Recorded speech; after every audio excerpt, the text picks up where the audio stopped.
hanuzi urasanga umuhanuzi ahaguruka Imana irantumye ngo mama ngo nabonye isanduku hano ngo nudatanga amafaranga 50 ngo yitwa igitambo ngo byanze bikunze ngo umuntu arapfate Namani ko yakijijwe n'uwitwa Elisa yamwatsa amafaranga.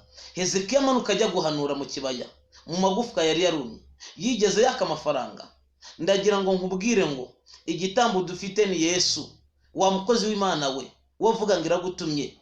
Vuga iby'ijambo, umuntu nakira azashime, umuntu nabohoka anezererwe. Ntabwo tuzakizwa kubera amafaranga twatanze, nta nubwo Imana izatugirira neza kubera ibitambo twatanze. Ndagira ngo nkwibutse ijambo rimwe, wewe ukomeje kujya gutanga ubutumwa bw'iby'Imana itagutumye.